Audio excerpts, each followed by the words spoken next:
حضرت عتبہ غلام کہتے ہیں کہ میں بصرہ کے جنگل میں جا رہا تھا۔ میں نے جنگی لوگوں کے چند خیمے دیکھے جن کی کھیتی وہاں تھی۔ ان خیموں میں سے ایک خیمے میں ایک مجنونہ لیٹی تھی۔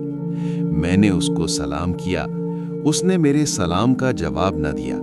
ممکن ہے کہ اس نے سلام نہ سنا ہو، یا انہوں نے جواب نہ سنا ہو، یا کسی ایسی حالت میں ہو کہ اس وقت سلام کا جواب ساقط ہو جاتا ہے، کہ بہت سی جگہ سلام کا جواب ساقط ہو جاتا ہے۔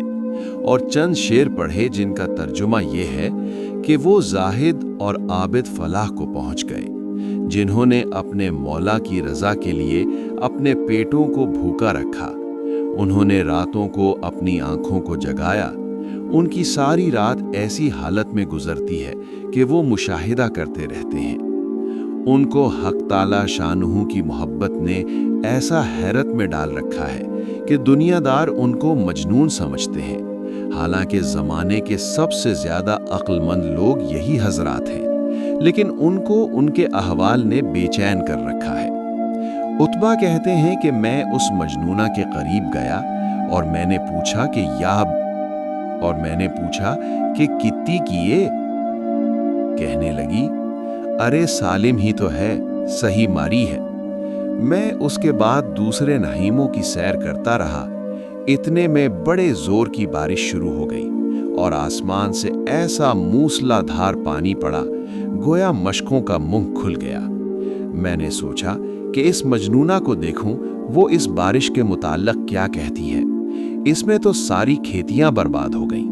میں نے جا کر دیکھا کہ اس کی کھیتی بالکل پانی میں ڈوب گئی اور وہ کھڑی ہو کے کہہ رہی ہے، قسم ہے اس پاک ذات کی جس نے اپنی خالص محبت کا کچھ حصہ میرے دل میں رکھ دیا ہے۔ میرا دل تجھ سے راضی رہنے میں بالکل پختہ ہے۔ پھر وہ میری طرف متوجہ ہو کر کہنے لگی، دیکھو جی، اسی نے تو یہ کھیتی جمائی، اسی نے اگائی، اسی نے اس کو سیدھا کھڑا کیا، اسی نے اس میں بالیں لگائیں، اسی نے ان بالوں میں غلہ پیدا کیا، اسی نے اس پہ بارش برسا کے اس کی پرورش کی، اسی نے اس کی ضائع ہونے سے حفاظت کی، اور جب اس کے کاٹنے کا وقت بالکل قریب آ گیا تو اسی نے اس کو ضائع کہہ دیا۔ پھر اس نے آسمان کی طرف منہ کر کے کہا کہ یہ ساری مخلوق تیرے ہی بندے ہیں اور ان سب کی روزی تیرے ہی ذمے ہے، تو جو چاہے کرے، تجھے اختیار ہے۔ میں نے اس نے کہا کہ اس کھیتی کے برباد ہو جانے پر تجھے کس طرح صبر آ گیا؟ کہنے لگی، معتبہ چپ رہو، میرا مالک بڑا غنی ہے، بڑا قابل تعریف ہے، اس کی طرف سے ہمیشہ نئی روزی ملتی ہے۔ رہی تمام تعریفیں اس پاک ذات کے لیے ہیں جو میرے ساتھ میری خواہش سے بہت زیادہ انعام فرماتا رہا۔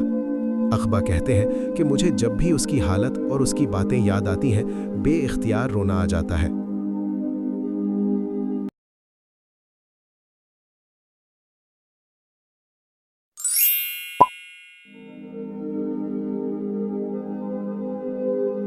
بخارا کا ایک حاکم بڑا سخت ظالم تھا۔ ایک دن وہ اپنی سواری پر چلا جا رہا تھا۔ راستہ میں کتا نظر پڑا جس کے خارش ہو رہی تھی اور سردی نے اس کو بہت ستا رکھا تھا۔ اس ظالم کی اس پر نگاہ